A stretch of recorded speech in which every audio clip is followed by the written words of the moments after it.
ਦਲ ਖਾਲਸਾ ਨੇ ਭਾਈ ਰਾਜੋਆਣਾ ਵੱਲੋਂ ਅਮਿਤ ਸ਼ਾਹ ਨੂੰ ਦਿੱਤੇ ਕਰਾਰੇ ਜਵਾਬ ਦੀ ਕੀਤੀ ਸ਼ਲਾਘਾ। ਭਾਈ ਜਗਤਾਰ ਸਿੰਘ ਹਵਾਰਾ ਇੱਕ ਹੋਰ ਕੇਸ ਵਿੱਚੋਂ ਹੋਏ ਬਰੀ। ਭਾਈ ਅੰਮ੍ਰਿਤਪਾਲ ਸਿੰਘ ਦੇ ਸਾਥੀ ਗੁਰਪ੍ਰੀਤ ਸਿੰਘ ਨੂੰ ਦਿੱਲੀ ਤੋਂ ਕੀਤਾ ਗਿਆ ਗ੍ਰਿਫਤਾਰ। ਦਲ ਖਾਲਸਾ ਨੇ ਭਾਈ ਜਗਤਾਰ ਸਿੰਘ ਤਾਰਾ, ਭਾਈ ਪਰਮਜੀਤ ਸਿੰਘ ਭਿਓਰਾ ਤੋਂ ਬਾਅਦ ਭਾਈ ਬਲਵੰਤ ਸਿੰਘ ਰਾਜੋਆਣਾ ਦਾ ਭਾਰਤ ਦੇ ਗ੍ਰਹਿ ਮੰਤਰੀ ਨੂੰ ਢੁਕਵਾਂ ਤੇ ਕਰਾਰਾ ਜਵਾਬ ਦੇਣ ਦੀ ਭਰਪੂਰ ਸ਼ਲਾਘਾ ਕੀਤੀ ਹੈ।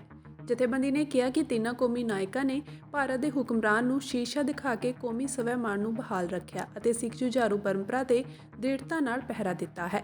ਜ਼ਿਕਰਯੋਗ ਹੈ ਕਿ ਭਾਰਤ ਦੇ ਗ੍ਰਹਿ ਮੰਤਰੀ ਅਮਿਤ ਸ਼ਾਹ ਨੇ ਪਾਰਲੀਮੈਂਟ ਵਿੱਚ ਬੋਲਦਿਆਂ ਕਿਹਾ ਹੈ ਕਿ ਜੇਕਰ ਦੋਸ਼ੀ ਨੂੰ ਆਪਣੇ ਕੀਤੇ ਕੰਮ ਦਾ ਪਛਤਾਵਾ ਨਹੀਂ ਤਾਂ ਉਹ ਮੁਆਫੀ ਦਾ ਹੱਕਦਾਰ ਨਹੀਂ ਹੋ ਸਕਦਾ। ਉਹਨਾਂ ਦੀ ਇਸ ਸਟੇਟਮੈਂਟ ਨੂੰ ਬੰਦੀ ਸਿੰਘਾਂ ਦੀ ਰਿਹਾਈ ਦੇ ਮੁੱਦੇ ਤੇ ਕੋਰੀ ਨਾ ਮੰਨਿਆ ਗਿਆ ਹੈ। ਦਲ ਖਾਲਸਾ ਦੇ ਬੁਲਾਰੇ ਪਰਮਜੀਤ ਸਿੰਘ ਮੰਡ ਅਤੇ ਜਨਰਲ ਸਕੱਤਰ ਪਰਮਜੀਤ ਸਿੰਘ ਟਾਂਡਾ ਨੇ ਬਿਆਨ ਜਾਰੀ ਕਰਦਿਆਂ ਕਿਹਾ ਕਿ ਭਾਈ ਤਾਰਾ, ਭਾਈ ਭਿਓਰਾ ਤੇ ਭਾਈ ਰਾਜੋਆਣਾ ਨੇ ਵੱਖੋ-ਵੱਖ ਬਿਆਨ ਜਾਰੀ ਕਰਕੇ ਭਾਰਤ ਦੇ ਹੁਕਮਰਾਨਾਂ ਨੂੰ ਸਪਸ਼ਟ ਕਰ ਦਿੱਤਾ ਹੈ ਕਿ ਉਹਨਾਂ ਨੂੰ ਰੱਤੀ ਭਰ ਵੀ ਕੋਈ ਪਛਤਾਵਾ ਨਹੀਂ ਹੈ, ਬਲਕਿ ਜੋ ਉਹਨਾਂ ਕੀਤਾ ਹੈ ਉਸ ਉੱਤੇ ਮਾਂ ਤੇ ਤਸੱਲੀ ਹੈ ਕਿ ਉਹਨਾਂ ਦੀਆਂ ਜਿੰਦੜੀਆਂ ਕੌਮ ਦੇ ਲੇਖੇ ਲੱਗੀਆਂ ਹਨ। ਉਹਨਾਂ ਭਾਈ ਰਾਜੋਆਣਾ ਦੀ ਦਲੀਲ ਦੀ ਪ੍ਰੋੜਤਾ ਕਰਦਿਆਂ ਕਿਹਾ ਕਿ ਜ਼ਾਲਮ ਸ਼ਾਸਕ ਨੂੰ ਸਜ਼ਾ ਦੇ ਕੇ ਇਹਨਾਂ ਸਿੰਘਾਂ ਨੇ ਕੋਈ ਗੁਨਾਹ ਨਹੀਂ ਕੀਤਾ ਸੀ, ਸਗੋਂ ਕਈ ਬੇਗੁਨਾਹਾਂ ਨੂੰ ਸਰਕਾਰੀ ਅਤਵਾਦ ਦਾ ਸ਼ਿਕਾਰ ਹੋਣ ਤੋਂ ਬਚਾਇਆ ਹੈ। ਦਲ ਖਾਲਸਾ ਆਗੂ ਨੇ ਅੱਗੇ ਕਿਹਾ ਕਿ ਜਥੇਦਾਰ ਸ਼੍ਰੀ ਅਕਾਲ ਤਖਤ ਸਾਹਿਬ ਨੇ ਭਾਰਤ ਸਰਕਾਰ ਨੂੰ ਬੰਦੀ ਸਿੰਘਾਂ ਦੇ ਮਸਲੇ ਦੇ ਹੱਲ ਲਈ 31 ਦਸੰਬਰ ਤੱਕ ਦਾ ਅਲਟੀਮੇਟਮ ਦਿੱਤਾ ਸੀ, ਪਰ ਅਫਸੋਸ ਕਿ ਪ੍ਰਧਾਨ ਮੰਤਰੀ ਨਰਿੰਦਰ ਮੋਦੀ ਅਤੇ ਅਮਿਤ ਸ਼ਾਹ ਨੇ ਸਿੱਖਾਂ ਦੀ ਸਿਰਮੌਰ ਸੰਸਥਾ ਦੇ ਮੁਖੀ ਜਥੇਦਾਰ ਸਾਹਿਬ ਦੇ ਸ਼ਬਦਾਂ ਦੀ ਕਦਰ ਨਹੀਂ ਕੀਤੀ। ਦਲ ਖਾਲਸਾ ਨੇ ਜਿੱਥੇ ਜਥੇਦਾਰ ਗਿਆਨੀ ਰਘਬੀਰ ਸਿੰਘ ਨੂੰ 31 ਦਾ ਅਲਟੀਮੇਟਮ ਖਤਮ ਹੋਣ ਦੀ ਸੂਰਤ ਵਿੱਚ ਅਗਲਾ ਐਕਸ਼ਨ ਪ੍ਰੋਗਰਾਮ ਉਲੀਕਣ ਦੀ ਅਪੀਲ ਕੀਤੀ, ਉੱਥੇ ਸ਼੍ਰੀ ਅਕਾਲ ਤਖਤ ਸਾਹਿਬ ਵੱਲੋਂ ਸਥਾਪਿਤ 5 ਮੈਂਬਰੀ ਕਮੇਟੀ ਨੂੰ ਹਕੂਮਤ ਦੇ ਬਦਲੇ ਤੇਵਰ ਤੇ ਪੈਂਤੜੇ ਅਤੇ ਇੱਧਰ 3 ਬੰਦੀ ਸਿੰਘਾਂ ਵੱਲੋਂ ਲਏ ਸਪਸ਼ਟ ਤੇ ਸਿਧਾਂਤਕ ਸਟੈਂਡ ਦੇ ਮੱਦੇਨਜ਼ਰ ਪੁਖਤਾ ਰਣਨੀਤੀ ਘੜਨ ਦੀ ਸਲਾਹ ਵੀ ਦਿੱਤੀ। ਦਲ ਖਾਲਸਾ ਨੇ ਭਾਰਤੀ ਹਕੂਮਤ ਨੂੰ ਚੇਤਾਵਨੀ ਦਿੰਦਿਆਂ ਕਿਹਾ ਕਿ ਬੰਦੀ ਸਿੰਘਾਂ ਦੇ ਮਸਲੇ ਤੇ ਦਿੱਲੀ ਅਤੇ ਅੰਮ੍ਰਿਤਸਰ ਵਿਚਾਲੇ ਪਨਪ ਰਹੇ ਟਕਰਾਅ ਵਿੱਚੋਂ ਨਿਕਲਣ ਵਾਲੇ ਨਤੀਜਿਆਂ ਲਈ ਦਿੱਲੀ ਦੇ ਹੁਕਮਰਾਨ ਜ਼ਿੰਮੇਵਾਰ ਹੋਣਗੇ।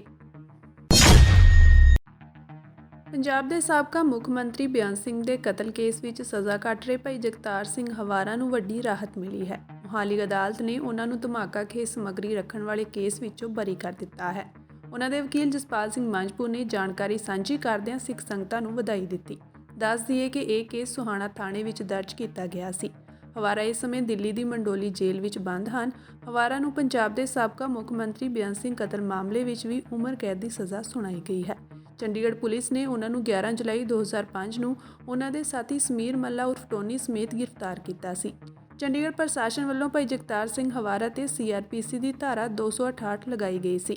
ਚੰਡੀਗੜ੍ਹ ਜ਼ਿਲ੍ਹਾ ਅਦਾਲਤ ਪਹਿਲਾਂ ਵੀ ਇੱਕ ਮਾਮਲੇ ਵਿੱਚ ਭਾਈ ਜਗਤਾਰ ਸਿੰਘ ਹਵਾਰਾ ਨੂੰ ਬਰੀ ਕਰ ਚੁੱਕੀ ਹੈ। 22 ਨਵੰਬਰ ਨੂੰ ਜ਼ਿਲ੍ਹਾ ਅਦਾਲਤ ਨੇ ਉਹਨਾਂ ਨੂੰ ਸੈਕਟਰ 36 ਵਿੱਚ ਦਰਜ ਕੇਸ ਵਿੱਚੋਂ ਬਰੀ ਕਰ ਦਿੱਤਾ ਸੀ। ਅੱਜ 4 ਜਨਵਰੀ 2024 ਭਾਈ ਜਗਤਾਰ ਸਿੰਘ ਹਵਾਰਾ ਦਾ ਇੱਕ ਕੇਸ ਮੁਕੱਦਮਾ number 31/1998 under section 124A 153A 225 511 120 IPC ਥਾਣਾ ਸੁਹਾਣਾ ਦਾ ਕੇਸ ਸੀ, ਜਿਹਦੇ ਵਿੱਚ ਭਾਈ ਜਗਤਾਰ ਸਿੰਘ ਹਵਾਰਾ ਦੇ ਸਬੰਧ ਦੇ ਵਿੱਚ 2022 ਦੇ ਵਿੱਚ ਥਰੂ ਵੀਡੀਓ ਕਾਨਫਰੰਸਿੰਗ ਅਰੈਸਟ ਪਾਈ ਗਈ ਸੀਗੀ। ਇਸ ਕੇਸ ਦੇ ਸਬੰਧ ਦੇ ਵਿੱਚ ਪਹਿਲਾਂ 2018-19 ਚ ਅਸੀਂ ਸਟੇਟਸ ਰਿਪੋਰਟ ਲਾਈ ਸੀ, ਬਾਅਦ ਵਿੱਚ ਐਂਟੀਸਪੇਟਰੀ ਬੇਲ ਸੈਸ਼ਨ ਤੋਂ ਖਾਰਜ ਹੋਣ ਤੋਂ ਬਾਅਦ ਪੰਜਾਬ ਹਰਿਆਣਾ ਹਾਈ ਕੋਰਟ 2021 ਦੇ ਵਿੱਚ ਐਂਟੀਸਪੇਟਰੀ ਬੇਲ ਆਈ, ਜਿੱਥੇ ਉਹਨਾਂ ਨੇ ਬੇਲ ਨਹੀਂ ਦਿੱਤੀ ਪਰ ਥੱਲੜੀ ਕੋਰਟ ਨੂੰ ਡਾਇਰੈਕਸ਼ਨ ਕੀਤੀ ਵੀ ਜੇ ਚਲਾਨ ਦੇਣਾ ਤਾਂ ਦਿਓ। ਉਹਨਾਂ ਨੇ ਇਨ ਬਿਟਵੀਨ 2022 ਦੇ ਵਿੱਚ ਇਹਦਾ ਚਲਾਨ ਦੇ ਦਿੱਤਾ। ਚਲਾਨ ਤੋਂ ਬਾਅਦ 124A 153A ਹੋਣ ਕਰਕੇ ਉਹਦੀ ਸੈਂਕਸ਼ਨ ਨਹੀਂ ਸੀ ਤੇ ਅਸੀਂ ਉਹਦੀ ਡਿਸਚਾਰਜ ਦੀ ਐਪਲੀਕੇਸ਼ਨ ਲਾਈ। ਡਿਸਚਾਰਜ ਦੀ ਐਪਲੀਕੇਸ਼ਨ ਆਰਗੂਮੈਂਟ ਹੋਣ ਤੋਂ ਦੇ ਦਰਮਿਆਨ ਹੀ ਪ੍ਰੋਸੀਕਿਊਸ਼ਨ ਵੱਲੋਂ 124A 153A ਦਾ ਘਾਟਾ ਜੁਰਮ ਕਰਕੇ 225 511 ਤੇ 120 ਵਿੱਚ ਚਲਾਨ ਦਿੱਤਾ ਗਿਆ ਸੀ, ਜਿਹਦੀ ਕਿ ਪਿਛਲੇ ਦਿਨੀ ਬਹਿਸ ਹੋ ਗਈ ਸੀਗੀ ਤੇ ਅੱਜ ਵਧੀਕ ਸੈਸ਼ਨ ਜੱਜ ਸ਼੍ਰੀ ਕ੍ਰਿਸ਼ਨ ਕੁਮਾਰ ਸਿੰਘਲਾ ਵੱਲੋਂ ਭਾਈ ਜਗਤਾਰ ਸਿੰਘ ਹਵਾਰਾ ਨੂੰ ਇਸ ਮੁਕੱਦਮਾ ਦੇ ਵਿੱਚੋਂ ਦੋਸ਼ ਮੁਕਤ ਭਾਵ ਡਿਸਚਾਰਜ ਕਰ ਦਿੱਤਾ ਗਿਆ ਤੇ ਇਸ ਕੇਸ ਦੀ ਜਿਹੜੀ ਲੀਗਲ ਪੈਰਵਾਈ ਆ ਪੂਰੀ ਲੀਗਲ ਟੀਮ ਦਾਸ Jaspal Singh Manjhpur, advocate Ranjot Singh Saraon, advocate Kulwinder Kaur, advocate Dalsher Singh Jandiala, advocate Ramandeep Singh ਤੇ ਐਡਵੋਕੇਟ ਗੁਰਸ਼ਰਨ ਸਿੰਘ ਧਾਲੀਵਾਲ ਵੱਲੋਂ ਜਿਹੜੀ ਆ ਲੀਗਲ ਟੀਮ ਵੱਲੋਂ ਕੀਤੀ ਗਈ ਆ। ਸੋ ਸਤਿਗੁਰੂ ਸੱਚੇ ਪਾਤਸ਼ਾਹ ਦਾ ਅਕਾਲ ਪੁਰਖ ਦਾ ਬਹੁਤ-ਬਹੁਤ ਧੰਨਵਾਦ ਤੇ ਸਾਰੀ ਲੀਗਲ ਟੀਮ ਦਾ ਬਹੁਤ-ਬਹੁਤ ਧੰਨਵਾਦ, ਜਿਹਦੇ ਸਦਕਾ ਇਹ ਜਿਹੜਾ ਕੇਸ ਆ ਅੱਜ ਭਾਈ ਜਗਤਾਰ ਸਿੰਘ ਹਵਾਲਾ ਡਿਸਚਾਰਜ ਹੋ ਗਿਆ। ਹੁਣ ਭਾਈ ਜਗਤਾਰ ਸਿੰਘ ਹਵਾਲਾ ਤੇ ਸਿਰਫ ਇੱਕ ਕੇਸ ਖਰੜ ਥਾਣੇ ਦਾ ਜਿਹੜਾ ਪੈਂਡਿੰਗ ਰਹਿ ਗਿਆ। ਬਾਕੀ ਸਾਰੇ ਕੇਸ ਉਹਨਾਂ ਦੇ ਬੇਅੰਤ ਅਸੈਸੀਨੇਸ਼ਨ ਕੇਸ ਤੋਂ ਇਲਾਵਾ ਜਿਹੜੇ ਡਿਸਚਾਰਜ ਜਾਂ ਬਰੀ ਹੋ ਚੁੱਕੇ ਆ। ਉਹ ਇੱਕ ਕੇਸ ਦੇ ਵਿੱਚ ਉਮਰ ਕੈਦੀ ਹੈ ਤੇ ਇੱਕ ਕੇਸ ਉਹਨਾਂ ਦਾ ਇਸੇ ਅਦਾਲਤ ਦੇ ਵਿੱਚ ਜਿਹੜਾ ਗਵਾਹੀਆਂ ਦੇ ਵਾਸਤੇ ਪੈਂਡਿੰਗ ਆ, ਜਿਹਦੀ ਅਗਲੀ ਤਰੀਕ 8 ਜਨਵਰੀ 2024 ਹੈਗੀ ਹੈ। ਵਾਇਸ ਪੰਜਾਬ ਦੇ ਜਥੇਬੰਦੀ ਦੇ ਆਗੂ ਭਾਈ ਅੰਮ੍ਰਿਤਪਾਲ ਸਿੰਘ ਦੇ ਚਚੇਰੇ ਭਰਾ ਗੁਰਪ੍ਰੀਤ ਸਿੰਘ ਨੂੰ ਦਿੱਲੀ ਤੋਂ ਗ੍ਰਿਫਤਾਰ ਕੀਤਾ ਗਿਆ ਹੈ। ਪੁਲਿਸ ਨੇ ਉਹਨਾਂ ਦੇ ਪਰਿਵਾਰ ਨੂੰ ਨਵੀਂ ਦਿੱਲੀ ਦੇ ਰੇਲਵੇ ਸਟੇਸ਼ਨ ਤੇ ਰੋਕਿਆ। ਪਰਿਵਾਰ ਨਾਂਦੇੜ ਸਾਹਿਬ ਤੋਂ ਮੱਥਾ ਟੇਕ ਕੇ ਆ ਰਿਹਾ ਸੀ, ਪਰ ਪੁਲਿਸ ਨੇ ਉਹਨਾਂ ਨੂੰ ਘੇਰਾ ਪਾ ਕੇ ਨੌਜਵਾਨ ਨੂੰ ਗ੍ਰਿਫਤਾਰ ਕਰ ਲਿਆ। ਇਸ ਤੋਂ ਬਾਅਦ ਪਰਿਵਾਰ ਵੱਲੋਂ ਸ਼੍ਰੋਮਣੀ ਅਕਾਲੀ ਦਲ ਦਿੱਲੀ ਇਕਾਈ ਦੇ ਪ੍ਰਧਾਨ ਪਰਮਜੀਤ ਸਿੰਘ ਸਰਨਾ ਨੂੰ ਸਾਰੇ ਮਾਮਲੇ ਬਾਰੇ ਜਾਣੂ ਕਰਵਾਇਆ ਗਿਆ, ਜਿਸ ਤੋਂ ਬਾਅਦ ਉਹਨਾਂ ਨੇ ਆਪ ਮੌਕੇ ਤੇ ਪਹੁੰਚ ਕੇ ਮਸਲਾ ਹੱਲ ਕਰਵਾਇਆ। ਇਸ ਮਾਮਲੇ ਸੰਬੰਧੀ ਭਾਈ ਅੰਮ੍ਰਿਤਪਾਲ ਸਿੰਘ ਦੇ ਮਾਤਾ ਨੇ ਮੀਡੀਆ ਨਾਲ ਗੱਲਬਾਤ ਕਰਦਿਆਂ ਦੱਸਿਆ ਕਿ ਉਹ ਨਾਂਦੇੜ ਸਾਹਿਬ ਤੋਂ ਵਾਪਸ ਆ ਰਹੇ ਸਨ। ਉਸ ਦੌਰਾਨ ਪੁਲਿਸ ਨੇ ਉਹਨਾਂ ਨੂੰ ਘੇਰਾ ਪਾ ਕੇ ਨੌਜਵਾਨ ਨੂੰ ਗ੍ਰਿਫਤਾਰ ਕਰ ਲਿਆ। ਮਾਤਾ ਨੇ ਕਿਹਾ ਕਿ ਉਹ 10 ਮਹੀਨਿਆਂ ਤੋਂ ਪੰਜਾਬ ਹੀ ਰਹਿ ਰਿਹਾ ਸੀ ਤੇ ਉਸ ਸਮੇਂ ਦੌਰਾਨ ਉਸ ਨੂੰ ਗ੍ਰਿਫਤਾਰ ਨਹੀਂ ਕੀਤਾ ਗਿਆ, ਪਰ ਇਹ ਕਾਰਵਾਈ ਪੰਜਾਬ ਤੋਂ ਬਾਹਰ ਕੀਤੀ ਗਈ। ਉਹਨਾਂ ਨੇ ਕਿਹਾ ਕਿ ਪੁਲਿਸ ਨੇ ਸਾਡੇ ਬੱਚੇ ਨੂੰ ਖਾਲੀ ਹੱਥ ਗ੍ਰਿਫਤਾਰ ਕੀਤਾ, ਪਰ ਸਾਨੂੰ ਡਰ ਹੈ ਕਿ ਕਿਤੇ ਪੁਲਿਸ ਨੌਜਵਾਨ ਤੇ ਕੋਈ ਨਸ਼ੇ ਜਾਂ ਅਸਲੇ ਦਾ ਕੇਸ ਨਾ ਪਾ ਦੇਵੇ, ਕਿਉਂਕਿ ਪੁਲਿਸ ਨੇ ਤਾਂ ਨੌਜਵਾਨ ਨੂੰ ਖਾਲੀ ਹੱਥ ਹੀ ਗ੍ਰਿਫਤਾਰ ਕੀਤਾ ਹੈ। ਇਸ ਦੇ ਨਾਲ ਹੀ ਪਰਮਜੀਤ ਸਿੰਘ ਸਰਨਾ ਨੇ ਵੀ ਇਸ ਘਟਨਾ ਦੀ ਨਿਖੇਧੀ ਕੀਤੀ ਹੈ। ਉਹਨਾਂ ਕਿਹਾ ਕਿ ਪੁਲਿਸ ਨੇ ਨੌਜਵਾਨ ਨੂੰ ਇੰਨੇ ਦਿਨਾਂ ਤੋਂ ਗ੍ਰਿਫਤਾਰ ਨਹੀਂ ਕੀਤਾ ਹੈ, ਪਰ ਹੁਣ ਦਿੱਲੀ ਵਿੱਚ ਗ੍ਰਿਫਤਾਰ ਕਰਕੇ ਉਹਨਾਂ ਨੂੰ ਪਰੇਸ਼ਾਨ ਕੀਤਾ ਜਾ ਰਿਹਾ ਹੈ। ਉਧਰ ਪੁਲਿਸ ਨੇ ਗ੍ਰਿਫਤਾਰੀ ਦਾ ਕਾਰਨ ਦੱਸਿਆ ਹੈ ਕਿ ਨੌਜਵਾਨ ਉਹਨਾਂ ਨੂੰ ਕਿਸੇ ਕੇਸ ਵਿੱਚ ਲੋੜੀਂਦਾ ਹੈ, ਉਹਨਾਂ ਨੇ ਉਸ ਨੂੰ ਇਸ ਲਈ ਗ੍ਰਿਫਤਾਰ ਕੀਤਾ ਹੈ। ਵਾਹਿਗੁਰੂ ਜੀ ਕਾ ਖਾਲਸਾ, ਵਾਹਿਗੁਰੂ ਜੀ ਕੀ ਫਤਿਹ। ਇਹ ਕਾਰਨ ਇਹ ਹੈ ਕਿ ਹਜੂਰ ਸਾਹਿਬ ਤੋਂ ਅਰਦਾਸ ਕਰਾ ਕੇ ਆ ਰਹੇ ਸੀ ਸੰਗਤ ਦੇ ਨਾਲ ਵਾਪਸ। ਇਹਨਾਂ ਦਿੱਲੀ ਘੇਰਾ ਪਾ ਕੇ ਤੇ ਸਾਡੇ ਸਿੰਘ ਨੂੰ ਗ੍ਰਿਫਤਾਰ ਕੀਤਾ ਵਾ, ਜੋ ਕਿ ਬਹੁਤ ਬੁਰੀ ਤਰ੍ਹਾਂ ਇਹਨਾਂ ਨੇ ਗੱਡੀ ਨੂੰ ਵੀ ਘੇਰਾ ਪਾਇਆ ਤੇ ਬਹੁਤ ਬੁਰਾ ਕੀ ਕਾਨੂੰਨ ਤੋਂ ਬਾਹਰ ਹੋ ਕੇ ਇਹਨਾਂ ਨੇ ਗ੍ਰਿਫਤਾਰ ਕੀਤਾ। ਕਿਉਂਕਿ ਜੇ ਪੰਜਾਬ 'ਚ 10 ਮਹੀਨੇ ਦਾ ਪੰਜਾਬ 'ਚ ਰਹਿ ਰਿਹਾ ਸੀ, ਉੱਥੇ ਵੀ ਅਰੈਸਟ ਕਰ ਸਕਦੇ ਸੀ, ਇਹ ਪੰਜਾਬ 'ਚ ਵੀ ਕਰ ਸਕਦੇ। ਤੇ ਇਹਨਾਂ ਨੇ ਦਿੱਲੀ ਆਣ ਕੇ ਤੇ ਫਿਰ ਇਹਨਾਂ ਨੇ ਇਹ ਤਮਾਸ਼ਾ ਖੜਾ ਕੀਤਾ। ਮੰਗ ਸਾਡੀ ਇਹ ਹੈ ਵੀ ਇਨਸਾਫ ਤੁਹਾਨੂੰ ਸਿੱਖਾਂ ਨੂੰ ਅੱਗੇ ਮਿਲ ਹੀ ਨਹੀਂ ਰਹੀ, ਕੀ ਮੰਗ ਕਰਾਂਗੇ ਕਿ ਕੋਈ ਇਨਸਾਫ ਹੈਗਾ? ਉੱਥੇ ਹੀ ਪੰਜਾਂ ਤਖਤਾਂ ਤੇ ਅਰਦਾਸ ਬੇਨਤੀ ਕਰਾਈ, ਉੱਥੇ ਹਰ ਜਗ੍ਹਾ ਹਾਜ਼ਰ ਹੁੰਦਾ, ਉੱਥੇ ਇਹਨਾਂ ਨੇ ਗ੍ਰਿਫਤਾਰ ਨਹੀਂ ਕੀਤਾ।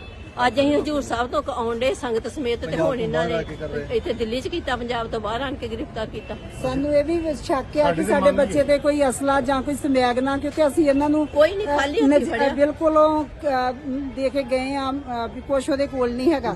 ਠੀਕ ਹੈ, ਕੱਲ ਨੂੰ ਸਾਡੇ ਤੇ ਇਹ ਨਾ ਵੀ ਸਾਡੇ ਨਾਲ ਧੋਖਾ ਕੀਤਾ ਜਾਏ ਵੀ ਇਹਦੇ ਤੇ ਅਸਲਾ ਫੜਿਆ ਗਿਆ, ਕੋਈ ਐਲੀਗੇਸ਼ਨ ਲੱਗ ਜੇ। ਆਪਾਂ ਇਹ ਨਹੀਂ ਚਾਹੁੰਦੇ, ਕਿਉਂਕਿ ਅਸੀਂ ਪ੍ਰਸ਼ਾਸਨ ਨੂੰ ਇਸੇ ਕਰਕੇ ਦੇ ਕੇ ਦਿੱਲੀ ਪੁਲਿਸ ਨੂੰ ਹੈਂਡਓਵਰ ਕਰਕੇ ਗਏ ਆ। ਕਹਿਣਾ ਚਾਹਾਂਗੇ ਜੀ, ਇਹ ਸਾਰਾ ਪੰਜਾਬ ਪੁਲਿਸ ਦਾ ਧੱਕਾ, ਪੰਜਾਬ ਪੁਲਿਸ ਦਾ ਜੋ ਵਰਕਿੰਗ ਸਟਾਈਲ ਜੋ ਪਹਿਲਾਂ ਪਿੱਛੇ ਤੋਂ ਹੁੰਦਾ ਰਿਹਾ, ਗੈਰ ਕਾਨੂੰਨੀ ਹਿਰਾਸਤਾਂ, ਗੈਰ ਕਾਨੂੰਨੀ ਮੁਕਾਬਲੇ, ਪੁਲਿਸ ਮੁਕਾਬਲੇ, ਝੂਠੇ ਮੁਕਾਬਲੇ ਬਣਾਉਂਦੀ। ਇਸ ਕਰਕੇ ਅਸੀਂ ਦਿੱਲੀ ਪੁਲਿਸ ਨੂੰ ਇਨਵੋਲਵ ਕਰਨਾ ਚਾਹੁੰਦੇ ਸੀ ਕਿ ਸਾਡੇ ਸਾਹਮਣੇ ਪਤਾ ਹੋਵੇ ਕਿ ਇਹ ਅਰੈਸਟ ਕਰ ਲਿਆ ਗਿਆ। ਨਹੀਂ ਤੇ ਸਾਨੂੰ ਕੋਈ ਇਤਰਾਜ਼ ਨਹੀਂ ਸੀਗਾ ਜੇ ਦਿੱਲੀ ਪੁਲਿਸ ਨਾਲ ਹੁੰਦੀ ਤੇ ਅਸੀਂ ਉਸੇ ਵੇਲੇ ਕੋਈ ਕੇਸ ਵੀ ਨਹੀਂ ਆ ਬੱਚੇ ਉੱਤੇ। ਹਾਂਜੀ, ਇਹ ਚੀਜ਼ਾਂ ਇੱਕ ਝੂਠੇ ਕੇਸ ਬਣਾ ਕੇ ਪਤਾ ਨਹੀਂ ਕੀ ਪਾਈ ਜਾਂਦੀ। ਭਾਈ ਅੰਮ੍ਰਿਤਪਾਲ ਸਿੰਘ ਦੇ ਨਾਲ ਡਿਬਰੂਗੜ੍ਹ ਜੇਲ੍ਹ ਵਿੱਚ ਬੰਦ ਸਰਦਾਰ ਕੁਲਵੰਤ ਸਿੰਘ ਰਾਉਕੇ, ਜੋ 6 ਦਿਨ ਦੇ ਪੈਰੋਲ ਤੇ ਹਨ ਅਤੇ ਜਿਨ੍ਹਾਂ ਨੂੰ ਪੰਜਾਬ ਸਰਕਾਰ ਨੇ ਮੋਗਾ ਦੇ CIA ਸਟਾਫ ਵਿੱਚ ਰੱਖਿਆ ਹੋਇਆ ਹੈ, ਅੱਜ ਸ਼੍ਰੋਮਣੀ ਅਕਾਲੀ ਦਲ ਅੰਮ੍ਰਿਤਸਰ ਦੇ ਪ੍ਰਧਾਨ ਸਰਦਾਰ ਸਿਮਰਨਜੀਤ ਸਿੰਘ ਮਾਨ, ਮੈਂਬਰ ਪਾਰਲੀਮੈਂਟ ਸਰਦਾਰ ਕੁਲਵੰਤ ਸਿੰਘ ਰਾਉਕੇ ਨੂੰ ਮਿਲਣ ਪਹੁੰਚੇ। ਉਹਨਾਂ ਦਾ ਹਾਲ ਚਾਲ ਜਾਣਨ ਲਈ ਆਏ ਸਰਦਾਰ ਮਾਨ ਨੂੰ ਮੋਗਾ ਪੁਲਿਸ ਅਧਿਕਾਰੀਆਂ ਵੱਲੋਂ ਮਿਲਣ ਨਹੀਂ ਦਿੱਤਾ ਗਿਆ। ਸਰਦਾਰ ਸਿਮਰਨਜੀਤ ਸਿੰਘ ਮਾਨ ਨੇ ਇਸ ਤੇ ਨਿਰਾਸ਼ਾ ਜਤਾਈ ਹੈ। ਤੇ ਮੈਂ ਪੁੱਛਿਆ ਉਹਨਾਂ ਨੂੰ ਰਜਾਈ, ਕੰਬਲ ਵਗੈਰਾ, ਹੀਟਰ ਦਿੱਤਾ? ਕਹਿੰਦੇ ਦਿੱਤਾ ਹੋਇਆ। ਮੈਂ ਪੁੱਛਿਆ ਕਿ ਅਖਬਾਰ ਦਿੰਦੇ ਹੋ? ਕਹਿੰਦੇ ਅਖਬਾਰ ਵੀ ਦਿੰਦੇ ਹੈ, ਸਾਰੀਆਂ ਸਹੂਲਤਾਂ ਹੈਗੀਆਂ, ਪਰ ਤੁਹਾਨੂੰ ਮਿਲਣ ਨਹੀਂ ਦੇਣਾ। ਹੁਣ ਪਹਿਲਾਂ ਅਸੀਂ ਅਪਲਾਈ ਕੀਤਾ ਸੀਗਾ ਅੰਮ੍ਰਿਤਸਰ ਦੇ DC ਨੂੰ, ਕਿਉਂ ਕਰਕੇ ਉਸ ਨੇ ਡਿਬਰੂਗੜ੍ਹ ਸਾਰੇ ਕੈਦ ਕਰਕੇ ਭੇਜੇ ਹੈ ਕਿ ਸਾਨੂੰ ਇਜਾਜ਼ਤ ਦਿੱਤੀ ਜਾਵੇ ਕਿ ਅਸੀਂ ਡਿਬਰੂਗੜ੍ਹ ਜਾ ਕੇ ਇਹਨਾਂ ਨੂੰ ਮਿਲ ਸਕੀਏ। ਉਹ ਵੀ ਸਾਨੂੰ ਇਜਾਜ਼ਤ ਨਹੀਂ ਦਿੱਤੀ। ਫਿਰ ਤੁਹਾਨੂੰ ਪਤਾ ਹੈ ਕਿ ਪਾਰਲੀਮੈਂਟ ਸੈਸ਼ਨ ਹੁੰਦਾ ਹੈ, ਮੈਂ ਮੈਂਬਰ ਪਾਰਲੀਮੈਂਟ ਹਾਂ ਅਤੇ ਮੈਂ ਲੈਫਟੀਨੈਂਟ ਗਵਰਨਰ ਜਿਹੜੇ ਦਿੱਲੀ ਹੈ ਉਹਨਾਂ ਨੂੰ ਲਿਖਤੀ ਤੌਰ ਦੇ ਉੱਤੇ ਪੁੱਛਿਆ ਕਿ ਤਿਹਾੜ ਜੇਲ੍ਹ ਦੇ ਵਿੱਚ ਸਾਡੇ ਅਕਾਲ ਤਖ਼ਤ ਸਾਹਿਬ ਦੇ ਜਥੇਦਾਰ ਹਵਾੜਾ ਸਾਹਿਬ ਹੈਗੇ ਹੈ, ਕਸ਼ਮੀਰ ਦੇ ਵੱਡੇ ਲੀਡਰ ਮਲਿਕ ਸਾਹਿਬ ਹੈਗੇ ਹੈ, ਸ਼ਬੀਰ ਸ਼ਾਹ ਹੈ, ਮੈਂ ਉਹਨਾਂ ਨੂੰ ਮਿਲਣਾ ਚਾਹੁੰਦਾ। ਉੱਥੇ ਵੀ ਨੰਨਾ ਪੈ ਜਾਂਦਾ, ਕਹਿੰਦੇ ਨਹੀਂ ਮਿਲ ਸਕਦੇ ਹੈਗੇ, ਜਦ ਕਿ ਮੈਂ ਮੈਂਬਰ ਆਫ ਪਾਰਲੀਮੈਂਟ ਹਾਂ। ਫਿਰ ਅਸੀਂ ਕਸ਼ਮੀਰ ਨੂੰ ਗਏ, ਕਸ਼ਮੀਰ ਵੀ ਸਾਨੂੰ 3 ਦਿਨ ਸੜਕਾਂ ਦੇ ਉੱਤੇ ਬਿਠਾਈ ਰੱਖਿਆ ਅਤੇ ਸਾਨੂੰ ਅੱਗੇ ਕਸ਼ਮੀਰ ਦੇ ਵਿੱਚ ਜਾਣ ਦੀ ਇਜਾਜ਼ਤ ਨਾ ਦਿੱਤੀ। ਸੋ ਮੇਰਾ ਕਹਿਣ ਦਾ ਭਾਵ ਹੈ ਕਿ ਇੰਨਾ ਅਸੀਂ ਕੀ ਕਰ ਦਿੱਤਾ ਹੈਗਾ ਕਿ ਸਿੱਖਾਂ ਨੂੰ ਦਬਾਈ ਜਾਂਦੇ ਹੈ।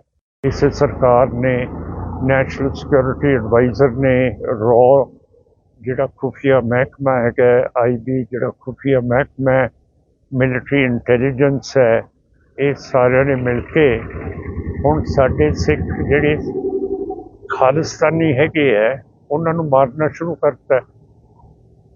ਟੀਪੂ ਦਮਨ ਸਿੰਘ ਮਲਕ ਤੋਂ ਬਾਅਦ ਫਿਰ ਇੱਕ ਸੁਖਦੂਲ ਸਿੰਘ ਨੂੰ ਮਾਰਤਾ ਕੈਨੇਡਾ ਦੇ ਵਿੱਚ, ਫਿਰ UK ਬਰਤਾਨੀਆ ਦੇ ਵਿੱਚ ਆਪਣੇ ਅਵਤਾਰ ਸਿੰਘ ਖੰਡੇ ਨੂੰ ਮਾਰ ਦਿੱਤਾ ਹੈਗਾ ਜ਼ਹਿਰ ਦੇ ਕੇ, ਫਿਰ ਪਾਕਿਸਤਾਨ ਦੇ ਵਿੱਚ ਪਰਮਜੀਤ ਸਿੰਘ ਪੰਜਵਾੜੇ ਨੂੰ ਮਾਰ ਦਿੱਤਾ ਹੈਗਾ, ਹੁਣ ਆਪਣੇ ਰੋਡੇ ਨੂੰ ਮਾਰ ਦਿੱਤਾ ਹੈਗਾ, ਹਰਿਆਣੇ ਦੇ ਵਿੱਚ ਦੀਪ ਸਿੰਘ ਸਿੱਧੂ ਨੂੰ ਮਾਰਤਾ, ਪੰਜਾਬ ਦੇ ਵਿੱਚ ਮੂਸੇਵਾਲ ਨੂੰ ਮਾਰਤਾ। ਤਾਂ ਮੇਰਾ ਮਤਲਬ ਹੈ ਇਹ ਕਿਵੇਂ ਚੱਲੂਗਾ ਕਿ ਇਹ ਖਾਲਿਸਤਾਨ ਤਾਂ ਸਾਰੇ ਸਿੱਖ ਹੁਣ ਕਹਿੰਦੇ ਆ ਸਾਨੂੰ ਖਾਲਿਸਤਾਨ ਚਾਹੀਦਾ, ਕਿੰਨੇ ਅੱਖ ਨੂੰ ਮਾਰ ਲੈਣਗੇ। ਸਾਡੀ ਤਾਂ ਹਿਸਟਰੀ ਹੈਗੀ ਹੈ ਕਿ ਜਿੰਨਾ ਤੁਸੀਂ ਸਾਨੂੰ ਮਾਰੋਗੇ ਉਨਾ ਅਸੀਂ ਉੱਭਰਾਂਗੇ। ਹੁਣ ਮੁਸਲਮਾਨਾਂ ਨੂੰ ਮਾਰ ਰਹੇ ਹੈ, ਜਿਵੇਂ ਇਹ ਬੀਬੀ ਬਾਣੋ ਦੇ ਕਾਤਲਾਂ ਨੂੰ ਪਿਛਲੇ ਆਜ਼ਾਦੀ ਵਾਲੇ ਦਿਨ 15 ਅਗਸਤ 2003 ਦੇ ਵਿੱਚ ਉਹਨਾਂ ਨੂੰ ਰਿਹਾ ਕਰਤਾ, ਉਹਨਾਂ ਨੇ ਪੂਰੀ ਉਮਰ ਕੈਦ ਵੀ ਨਹੀਂ ਕੱਟੀ। ਸਾਡੇ 32 ਸਾਲਾਂ ਦੇ ਸਿੱਖ ਕੈਦੀ ਜੇਲ੍ਹਾਂ ਦੇ ਵਿੱਚ ਬੈਠੇ ਹੈ, ਉਹਨਾਂ ਨੂੰ ਰਿਹਾ ਨਹੀਂ ਕਰ ਰਹੇ। ਫਿਰ ਇੱਕ ਨੂੰ ਫਾਂਸੀ ਦੀ ਹੁਕਮ ਹੋਈ ਹੈ, ਉਹਦੀ ਗੱਲ ਅੱਗੇ ਨਹੀਂ ਚੱਲ ਰਹੀ। ਨਾ ਇਹ ਬਾਦਲ ਦਲੀਏ ਕਰ ਰਹੇ ਹੈ, ਨਾ ਅਕਾਲ ਤਖਤ ਸਾਹਿਬ ਦੇ ਜਥੇਦਾਰ ਸਾਹਿਬ ਕਰ ਰਹੇ ਹੈ, ਨਾ SGPC ਕਰ ਰਹੀ ਹੈ, ਤੇ ਸਿਰਫ ਅਕਾਲੀ ਦਲ ਅੰਮ੍ਰਿਤਸਰ। ਅਸੀਂ ਜਿੰਨਾ ਕੁਛ ਹੋ ਸਕਦਾ ਹੈ, ਜਿੰਨੀ ਸਾਨੂੰ ਲੋਕਾਂ ਨੇ ਤਾਕਤ ਦਿੱਤੀ ਹੈ, ਇੱਕ MP ਬਣਾਇਆ ਹੈ, ਅਸੀਂ ਤਾਂ ਪੂਰੀ ਵਾਹ ਲਾ ਰਹੇ ਹਾਂ ਕਿ ਕਿਸੇ ਨਾ ਕਿਸੇ ਤਰ੍ਹਾਂ ਸਿੱਖਾਂ ਦਾ ਜਿਹੜਾ ਮਸਲਾ ਹੈ ਇਹ ਇੰਡੀਆ ਲੈਵਲ ਦੇ ਉੱਤੇ ਵੀ ਆਵੇ ਤੇ ਇੰਟਰਨੈਸ਼ਨਲ ਪੱਧਰ ਦੇ ਉੱਤੇ ਵੀ ਆਵੇ ਕਿ ਅਸੀਂ ਹੁਣ ਮੁਸੀਬਤ ਦੇ ਵਿੱਚ ਹੈਗੇ ਹਾਂ। ਤੇ ਇਸ ਤਰ੍ਹਾਂ ਜਿਵੇਂ ਇਜਾਜ਼ਤ ਨਹੀਂ ਦਿੰਦੇ, ਕਰਦੇ ਨਹੀਂ ਹੈ, ਇਹ ਤਾਂ ਇਹ ਬੁੱਝੜਪੁਣਾ ਹੈਗਾ ਕਿ ਮੁਸਲਮਾਨਾਂ ਨੂੰ ਮਾਰ ਦਿਓ ਤੇ ਹਿੰਦੂਤਵਾ ਦੇ ਵੋਟ ਲੈ ਲਓ। ਆਮ ਆਦਮੀ ਪਾਰਟੀ ਦੇ ਨੇਤਾਵਾਂ ਨੇ ਵੀਰਵਾਰ ਨੂੰ ਕਿਹਾ ਕਿ ਦਿੱਲੀ ਦਾ ਕਥਿਤ ਸ਼ਰਾਬ ਘੁਟਾਲਾ ਫਰਜ਼ੀ ਹੈ। ਉਹਨਾਂ ਕਿਹਾ ਕਿ ਉਹ ED ਨੂੰ ਸਹਿਯੋਗ ਕਰਨਗੇ ਜੇਕਰ ਉਹ ਦਿੱਲੀ ਦੇ ਮੁੱਖ ਮੰਤਰੀ ਅਰਵਿੰਦ ਕੇਜਰੀਵਾਲ ਨੂੰ ਜਾਇਜ਼ ਸੰਮਨ ਭੇਜਣਗੇ। ਦੱਸ ਦਈਏ ਕਿ ਆਮ ਆਦਮੀ ਪਾਰਟੀ ਦੇ ਰਾਸ਼ਟਰੀ ਕਨਵੀਨਰ ਕੇਜਰੀਵਾਲ ਬੁੱਧਵਾਰ ਨੂੰ ਦਿੱਲੀ ਆਬਕਾਰੀ ਨੀਤੀ ਮਾਮਲੇ ਵਿੱਚ ED ਸਾਹਮਣੇ ਪੇਸ਼ ਨਹੀਂ ਹੋਏ ਅਤੇ ਉਹਨਾਂ ਨੇ ਸੰਮਨ ਨੂੰ ਗੈਰ ਕਾਨੂੰਨੀ ਅਤੇ ਸਿਆਸੀ ਤੌਰ ਤੇ ਪ੍ਰੇਰਿਤ ਕਰਾਰ ਦਿੱਤਾ। ਇਸ ਮਾਮਲੇ ਤੇ ਪੰਜਾਬ ਵਿੱਚ ਸਿਆਸਤ ਗਰਮਾਈ ਹੋਈ ਹੈ। ਅਕਾਲੀ ਦਲ ਬਾਦਲ ਵੱਲੋਂ ਆਮ ਆਦਮੀ ਪਾਰਟੀ ਤੇ ਵੱਡੇ ਇਲਜ਼ਾਮ ਲਾਏ ਜਾ ਰਹੇ ਹਨ। ਅਕਾਲੀ ਦਲ ਦੇ ਬੁਲਾਰੇ ਅਰਸ਼ਦੀਪ ਸਿੰਘ ਕਲੇਰ ਦਾ ਕਹਿਣਾ ਹੈ ਕਿ ਆਮ ਆਦਮੀ ਪਾਰਟੀ ਦੇ ਲਗਭਗ ਵਿਧਾਇਕ ਭ੍ਰਿਸ਼ਟਾਚਾਰ ਦੇ ਦੋਸ਼ਾਂ ਦਾ ਸਾਹਮਣਾ ਕਰ ਰਹੇ ਹਨ ਤੇ ਹੁਣ ਜਦੋਂ ਸੁਪਰੀਮ ਕੋਰਟ ਨੇ ਹੀ ਉਹਨਾਂ ਨੂੰ ਦੋਸ਼ੀ ਮੰਨ ਲਿਆ ਹੈ ਤਾਂ ਕੇਜਰੀਵਾਲ ਲੁਕਦੇ ਕਿਉਂ ਫਿਰ ਰਹੇ ਹਨ। ਉਹਨਾਂ ਆਪ ਸਰਕਾਰ ਦੇ ਨੁਮਾਇੰਦਿਆਂ ਨੂੰ ਚੈਲੰਜ ਕਰਦਿਆਂ ਕੇਜਰੀਵਾਲ ਦੇ ਪੇਸ਼ ਨਾ ਹੋਣ ਦੇ ਕਾਰਨ ਸਪਸ਼ਟ ਕਰਨ ਲਈ ਕਿਹਾ ਹੈ। ਜਿੱਥੇ ਆਮ ਆਦਮੀ ਪਾਰਟੀ ਨੂੰ ਕਿਹਾ ਕਿ ਇਹ ਇੱਕ ਭ੍ਰਸ਼ਟ ਪਾਰਟੀ ਹੈ ਤੇ 338 ਕਰੋੜ ਦਾ ਘਪਲਾ ਕੀਤਾ। ਹੁਣ ਦੇਖੋ ਜਦੋਂ ਹਾਈ ਕੋਰਟ ਸਰਦਾਰ ਬਿਕਰਮ ਸਿੰਘ ਮਜੀਠੀਆ ਨੂੰ ਬੇਲ ਦੇ ਰਿਹਾ ਹੈ ਤੇ ਹਾਈ ਕੋਰਟ ਉਹ ਅਬਜ਼ਰਵ ਕਰ ਰਹੇ ਨੇ ਕਿ ਸਰਦਾਰ ਬਿਕਰਮ ਸਿੰਘ ਮਜੀਠੀਆ ਦੇ ਖਿਲਾਫ ਇਸ ਕੇਸ ਦੇ ਵਿੱਚ ਇੱਕ ਵੀ ਸਬੂਤ, ਇੱਕ ਵੀ ਗਵਾਹ ਐਸਾ ਨਹੀਂ ਜਿਹੜਾ ਸਾਬਤ ਕਰ ਸਕੇ ਕਿ ਸਰਦਾਰ ਬਿਕਰਮ ਸਿੰਘ ਮਜੀਠੀਆ ਇਸ ਕੇਸ ਦੇ ਵਿੱਚ ਇਨਵੋਲਵ ਸੀ ਤੇ ਹਾਈ ਕੋਰਟ ਕਲੀਨ ਚਿੱਟ ਦੇ ਰਹੀ ਹੈ। ਤੇ ਉਹ ਸਰਦਾਰ ਬਿਕਰਮ ਸਿੰਘ ਮਜੀਠੀਆ ਨੂੰ ਆਏ ਦਿਨ ਰੈਗੂਲਰ ਬੇਲ ਦੇ ਬਾਵਜੂਦ ਪੋਲੀਟੀਕਲ ਸਾਜ਼ਿਸ਼ਾਂ ਕਰਕੇ SIT ਮੂਹਰੇ ਬੁਲਾਇਆ ਜਾਂਦਾ ਹੈ ਔਰ ਫਿਰ ਜਦੋਂ ਸ਼ਹੀਦੀ ਹਫਤੇ ਦੇ ਦੌਰਾਨ ਇੱਕ ਦਿਨ ਨਹੀਂ ਜਾਂਦੇ ਉਦੋਂ ਇਹਨਾਂ ਦੇ ਬੁਲਾਰੇ ਕਹਿੰਦੇ ਜੀ ਡਰ ਗਏ ਜੀ, ਭੱਜ ਗਏ ਜੀ। ਤੇ ਸਰਦਾਰ ਬਿਕਰਮ ਸਿੰਘ ਮਜੀਠੀਆ ਉਹ ਤੋਂ ਬਾਅਦ ਫਿਰ ਗਏ, ਮੁੱਖ ਮੰਤਰੀ ਨੂੰ ਚੈਲੰਜ ਕੀਤਾ ਕਿ ਜੇ ਹਿੰਮਤ ਹੈ ਤਾਂ ਇਹ 'ਚ ਸਬੂਤ ਲਿਆਓ ਤੇ ਚਲਾਨ ਪੇਸ਼ ਕਰੋ। ਤੇ ਆ ਦੂਜਾ ਆਰਡਰ ਇਹ ਹੈ ਜੀ ਮਾਨਯੋਗ ਸੁਪਰੀਮ ਕੋਰਟ ਆਫ ਇੰਡੀਆ ਦਾ, ਜਿਹਨੇ ਕਿਹਾ ਕਿ ਜੀ ਅਰਵਿੰਦ ਕੇਜਰੀਵਾਲ ਨੇ 338 ਕਰੋੜ ਦਾ ਘਪਲਾ ਕੀਤਾ ਤੇ ਅਰਵਿੰਦ ਕੇਜਰੀਵਾਲ ਕੀ ਕਹਿੰਦੇ? ਕਹਿੰਦੇ ਜੀ ਮੈਨੂੰ ਤਾਂ ਗੈਰ ਕਾਨੂੰਨੀ ਸੰਮਨ ਕਰ ਲਿਆ ED। ਮਤਲਬ ਕੀ ਸੰਵਿਧਾਨ ਦੇ ਵਿੱਚ ਸੁਪਰੀਮ ਕੋਰਟ ਤੋਂ ਉੱਪਰ ਇਸ ਦੇਸ਼ ਦੇ ਵਿੱਚ ਕੋਈ ਅਦਾਲਤ ਹੈ?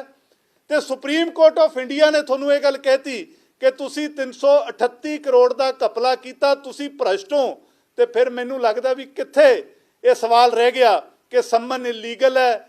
ਅੱਜ ਤਾਂ ਸਵਾਲ ਇਹ ਉੱਠਦਾ ਕਿ ਆਪਣੇ ਆਪ ਨੂੰ ਸ਼ਹੀਦ ਭਗਤ ਸਿੰਘ ਦੇ ਅਖੌਤੀ ਵਾਰਿਸ ਦੱਸਣ ਵਾਲੇ, ਸ਼ਹੀਦ ਭਗਤ ਸਿੰਘ ਜੀ ਦੀ ਨਕਲ ਮਾਰ ਕੇ ਉਹ ਪੱਗਾਂ ਪੀਲੀਆਂ ਬੰਨਣ ਵਾਲੇ ਅੱਜ ਕਿਉਂ ਡਰ ਕੇ ਪਹਿਲਾਂ 10 ਦਿਨ ਪੰਜਾਬ ਦੇ ਵਿੱਚ ਲੁਕੇ ਬੈਠੇ ਰਹੇ, ਹੁਣ ਜਾ ਕੇ ਦਿੱਲੀ ਦੇ ਵਿੱਚ ਲੁਕ ਕੇ ਬੈਠ ਕੇ?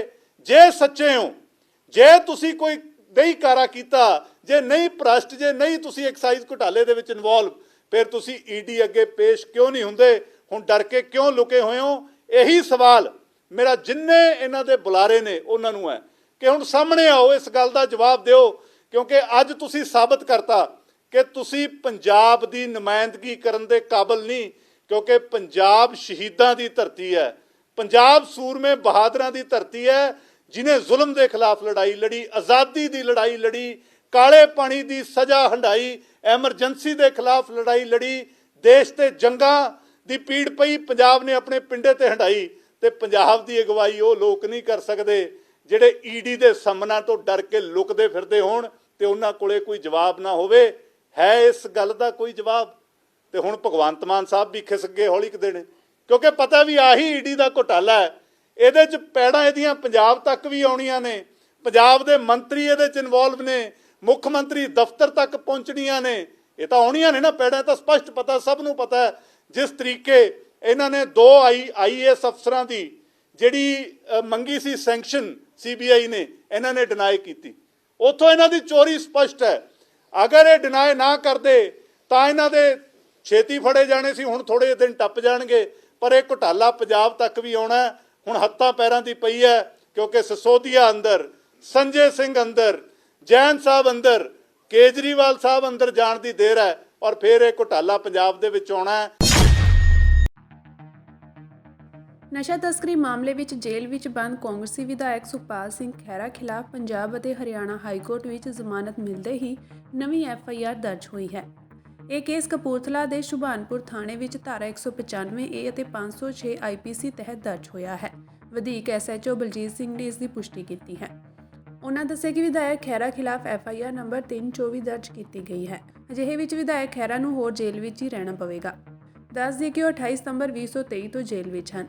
ਇਸ ਦੇ ਨਾਲ ਹੀ ਸੁਖਪਾਲ ਸਿੰਘ ਖਹਿਰਾ ਦੇ ਪੁੱਤਰ ਮਹਿਤਾਬ ਨੇ ਸੋਸ਼ਲ ਮੀਡੀਆ ਤੇ ਪੋਸਟ ਕਰਦੇ ਹੋਏ ਕਿਹਾ ਕਿ ਇੱਕ ਪਾਸੇ ਉਹਨਾਂ ਦੇ ਪਿਤਾ ਨੂੰ ਪੰਜਾਬ ਅਤੇ ਹਰਿਆਣਾ ਹਾਈ ਕੋਰਟ ਤੋਂ NDPS ਕੇਸ ਵਿੱਚ ਜ਼ਮਾਨਤ ਮਿਲੀ ਹੈ, ਇਸ ਦੇ ਨਾਲ ਹੀ ਪੰਜਾਬ ਸਰਕਾਰ ਨੇ ਬਦਲੇ ਦੀ ਭਾਵਨਾ ਨਾਲ ਉਹਨਾਂ ਖਿਲਾਫ ਇੱਕ ਹੋਰ ਮਾਮਲਾ ਦਰਜ ਕਰਨ ਦੇ ਹੁਕਮ ਦਿੱਤੇ ਹਨ। ਉਹਨਾਂ ਨੂੰ ਕਪੂਰਥਲਾ ਵਿੱਚ ਮੈਜਿਸਟ੍ਰੇਟ ਦੇ ਸਾਹਮਣੇ ਪੇਸ਼ ਕੀਤਾ ਜਾਣਾ ਹੈ। ਮੈਂ ਸਾਫ਼ ਕਹਿਣਾ ਚਾਹੁੰਦਾ ਹਾਂ ਕਿ ਮੇਰੇ ਪਿਤਾ ਮੁੱਖ ਮੰਤਰੀ ਦੀਆਂ ਇਹਨਾਂ ਧਮਕੀਆਂ ਤੋਂ ਡਰਨ ਵਾਲੇ ਨਹੀਂ ਹਨ। ਅਸੀਂ ਆਪਣੀ ਲੜਾਈ ਇਸੇ ਤਰ੍ਹਾਂ ਜਾਰੀ ਰੱਖਾਂਗੇ। ਕਾਂਗਰਸੀ ਵਿਧਾਇਕ ਸੁਖਪਾਲ ਖਹਿਰਾ ਨੂੰ ਜਲਾਲਾਬਾਦ ਜ਼ਿਲ੍ਹਾ ਪੁਲਿਸ ਨੇ 28 ਸਤੰਬਰ ਨੂੰ ਸਵੇਰੇ 5 ਵਜੇ ਉਹਨਾਂ ਦੇ ਚੰਡੀਗੜ੍ਹ ਸਥਿਤ ਘਰ ਤੋਂ ਗ੍ਰਿਫਤਾਰ ਕੀਤਾ ਸੀ। ਖਹਿਰਾ ਭੁਲਥ ਵਿਧਾਨ ਸਭਾ ਸੀਟ ਤੋਂ ਕਾਂਗਰਸ ਦੇ ਵਿਧਾਇਕ ਹਨ। ਹਾਲਾਂਕਿ ਉਹ ਸ਼ੁਰੂ ਤੋਂ ਹੀ ਕਹਿ ਰਹੇ ਸਨ ਕਿ ਉਹਨਾਂ ਖਿਲਾਫ ਗਲਤ ਮਾਮਲਾ ਦਰਜ ਕੀਤਾ ਗਿਆ ਹੈ। ਉਹਨਾਂ ਸਰਕਾਰ ਖਿਲਾਫ ਨਾਅਰੇਬਾਜ਼ੀ ਕੀਤੀ। ਅਜਿਹੇ ਵਿੱਚ ਮਾਮਲਾ ਦਰਜ ਕਰਕੇ ਉਹਨਾਂ ਦੀ ਆਵਾਜ਼ ਨੂੰ ਦਬਾਉਣ ਦੀ ਕੋਸ਼ਿਸ਼ ਕੀਤੀ ਗਈ। ਜਾਣਕਾਰੀ ਮੁਤਾਬਕ ਸੁਖਪਾਲ ਖਹਿਰਾ ਖਿਲਾਫ 2015 ਦੇ ਇੱਕ ਪੁਰਾਣੇ ਡਰੱਗ ਮਾਮਲੇ ਵਿੱਚ ਜਾਂਚ ਚੱਲ ਰਹੀ ਸੀ। ਇਸ ਵਿੱਚ DIG ਦੀ ਅਗਵਾਈ ਵਾਲੀ SIT ਦੀ ਰਿਪੋਰਟ ਦੇ ਆਧਾਰ ਤੇ ਉਹਨਾਂ ਨੂੰ ਗ੍ਰਿਫਤਾਰ ਕੀਤਾ ਗਿਆ ਸੀ। ਇਸ SIT ਵਿੱਚ 2 SSPs ਨੂੰ ਵੀ ਸ਼ਾਮਿਲ ਕੀਤਾ ਗਿਆ ਹੈ। ਜਿੱਥੇ ਸੁਖਪਾਲ ਸਿੰਘ ਖਹਿਰਾ ਦਾ ਕਹਿਣਾ ਹੈ ਕਿ ਇਹ ਝੂਠਾ ਕੇਸ ਹੈ, ਉੱਥੇ ਹੀ ਸੁਪਰੀਮ ਕੋਰਟ ਨੇ ਵੀ ਇਸ ਮਾਮਲੇ ਵਿੱਚ ਉਹਨਾਂ ਨੂੰ ਰਾਹਤ ਦਿੱਤੀ ਹੈ। ਸਾਲ 2015 ਵਿੱਚ ਜਲਾਲਾਬਾਦ ਪੁਲਿਸ ਨੇ ਮਾਰਕੀਟ ਕਮੇਟੀ ਢਿਲਵਾਂ ਦੇ ਸਾਬਕਾ ਚੇਅਰਮੈਨ ਗੁਰਦੇਵ ਸਿੰਘ ਸਮੇਤ 9 ਵਿਅਕਤੀਆਂ ਨੂੰ ਗ੍ਰਿਫਤਾਰ ਕੀਤਾ ਸੀ। ਇਹਨਾਂ ਦੇ ਕਬਜ਼ੇ 'ਚੋਂ 2 ਕਿਲੋ ਹੈਰੋਇਨ, 24 ਸੋਨੇ ਦੇ ਬਿਸਕੁਟ, ਇੱਕ ਦੇਸੀ 315 ਬੋਰ ਦਾ ਪਿਸਤੌਲ, 2 ਪਾਕਿਸਤਾਨੀ SIM ਕਾਰਡ ਅਤੇ ਇੱਕ ਟਾਟਾ ਸਫਾਰੀ ਕਾਰ ਬਰਾਮਦ ਹੋਈ ਹੈ। ਇਸ ਮਾਮਲੇ ਵਿੱਚ ਖਹਿਰਾ ਦਾ ਨਾਮ ਮਾਰਕੀਟ ਕਮੇਟੀ ਢਿਲਵਾਂ ਦੇ ਸਾਬਕਾ ਚੇਅਰਮੈਨ ਗੁਰਦੇਵ ਸਿੰਘ ਨਾਲ ਕਥਿਤ ਸਬੰਧਾਂ ਕਾਰਨ ਸਾਹਮਣੇ ਆਇਆ ਸੀ। ਖਹਿਰਾ ਦੇ ਨਾਲ-ਨਾਲ ਨਿੱਜੀ ਸੁਰੱਖਿਆ ਅਧਿਕਾਰੀ ਜੋਗਾ ਸਿੰਘ, ਨਿੱਜੀ ਸਹਾਇਕ ਮਨੀਸ਼ ਬਾਟ ਪਿੰਡ ਦਾ ਇੱਕ ਵਿਅਕਤੀ, NRI UK ਨਿਵਾਸੀ ਚਰਨਜੀਤ ਕੌਰ ਅਤੇ ਬਾਜਵਾ ਕਲਾਂ ਪਿੰਡ ਜਲੰਧਰ ਦੇ ਮੇਜਰ ਸਿੰਘ ਬਾਜਵਾ ਨੂੰ ਵੀ ਨਾਮਜ਼ਦ ਕੀਤਾ ਗਿਆ ਸੀ। ਅੱਜ ਇੱਕ ਪਾਸੇ ਦਾ ਖੁਸ਼ੀ ਦਾ ਦਿਨ ਹੈ ਕਿ ਸੱਚ ਸਾਹਮਣੇ ਆਇਆ। ਸਰਦਾਰ ਸੁਖਪਾਲ ਸਿੰਘ ਖਹਿਰਾ ਦੀ ਬੜੇ ਸੰਗੀਨ ਕੇਸ ਵਿੱਚ ਅੱਜ ਹਾਈ ਕੋਰਟ ਨੇ ਬੇਲ ਦਿੱਤੀ। ਮੈਨੂੰ ਬੜੀ ਖੁਸ਼ੀ ਸੀ ਇਸ ਗੱਲ ਦੀ। ਲੇਕਿਨ ਦੂਜੇ ਪਾਸੇ ਸਾਨੂੰ ਖਬਰ ਮਿਲੀ ਕਿ ਅੱਜ ਪੰਜਾਬ ਸਰਕਾਰ ਨੇ 5ਵਾਂ ਮੁਕੱਦਮਾ ਦਰਜ ਕੀਤਾ। ਪਿਛਲੇ 2 ਸਾਲਾਂ ਦੀ ਸਰਕਾਰ ਵਿੱਚ ਸੁਖਪਾਲ ਸਿੰਘ ਖਹਿਰਾ ਤੇ 5 ਮੁਕੱਦਮੇ ਦਰਜ ਹੋ ਚੁੱਕੇ ਨੇ। ਅੱਜ ਇਹਨਾਂ ਸਰਕਾਰ ਨੇ ਕੰਮ ਨਹੀਂ ਕੀਤਾ ਜਿੰਨਾ ਮੇਰੇ ਫਾਦਰ ਤੇ ਇਹਨਾਂ ਨੇ ਪਰਚੇ ਦਰਜ ਕੀਤੇ। ਨਵਾਂ ਪਰਚਾ 4 ਜਨਵਰੀ 2024 ਦਾ ਪਰਚਾ ਅੱਜ ਸਵੇਰੇ ਦਰਜ ਕਰਕੇ ਉਹਨਾਂ ਨੂੰ ਨਾਭਾ ਤੋਂ ਕਪੂਰਥਲਾ ਲਿਜਾਇਆ ਜਾ ਰਿਹਾ। ਨਵਾਂ ਮੁਕੱਦਮਾ ਨਾ ਹੀ ਕਿਸੇ ਵੈਬਸਾਈਟ ਤੇ ਅਪਲੋਡ ਕੀਤਾ ਗਿਆ ਹੈ। ਇਹਦੇ ਵਿੱਚ ਕੀ ਲਿਖਿਆ ਗਿਆ ਹੈ, ਕੀ ਇਲਜ਼ਾਮ ਲਾਏ ਗਏ ਨੇ ਸਾਡੇ ਤੇ, ਫਿਲਹਾਲ ਦੀ ਘੜੀ ਮੈਨੂੰ ਇਸ ਦੇ ਬਾਰੇ ਕੋਈ ਇਨਫੋਰਮੇਸ਼ਨ ਨਹੀਂ ਹੈ। ਮੈਂ ਤੁਹਾਡੇ ਸਾਰਿਆਂ ਅੱਗੇ ਸਭ ਤੋਂ ਪਹਿਲਾਂ ਤਾਂ ਮੈਂ ਤੁਹਾਡੇ ਸਾਰਿਆਂ ਦਾ ਧੰਨਵਾਦ ਕਰਦਾ। ਇਸ ਸਮੇਂ ਵਿੱਚ ਤੁਸੀਂ ਸਾਰੇ ਆਪਣੇ ਦਿਲ ਵਿੱਚ ਜਾਣਦੇ ਸੀ ਕਿ ਸੁਖਪਾਲ ਸਿੰਘ ਖਹਿਰਾ ਬੇਕਸੂਰ ਹੈ ਤੇ ਜੋ ਵੀ ਕੁਝ ਪਿਛਲੇ 3-4 ਮਹੀਨਿਆਂ ਵਿੱਚ ਉਹਨਾਂ ਨਾਲ ਹੋਇਆ ਇਹ ਸਿਆਸੀ ਬਦਲਾਖੋਰੀ ਹੈ। ਮੈਂ ਇਹਨਾਂ ਨੂੰ ਹੁਣ ਪਰਚੇ ਨਹੀਂ ਮੰਨਦਾ। ਮੈਂ ਸਮਝਦਾ ਕਿ ਪੰਜਾਬ ਸਰਕਾਰ ਸੁਖਪਾਲ ਸਿੰਘ ਖਹਿਰਾ ਨੂੰ ਮੈਡਲ ਦੇ ਰਹੀ ਹੈ ਕਿਉਂਕਿ ਉਹਨਾਂ ਦੀ ਆਵਾਜ਼ ਉਹ ਬੰਦ ਨਹੀਂ ਕਰ ਸਕਦੇ ਤੇ ਇਹਨਾਂ ਨੂੰ ਲੱਗਦਾ ਕਿ ਇਹਨਾਂ ਨੂੰ ਕੋਟਾ ਕਚਹਿਰੀਆਂ ਵਿੱਚ ਜੇਲ੍ਹਾਂ ਵਿੱਚ ਬੰਦ ਕਰਕੇ ਸ਼ਾਇਦ ਸੁਖਪਾਲ ਸਿੰਘ ਖਹਿਰਾ ਚੁੱਪ ਹੋ ਜਾਊਗਾ।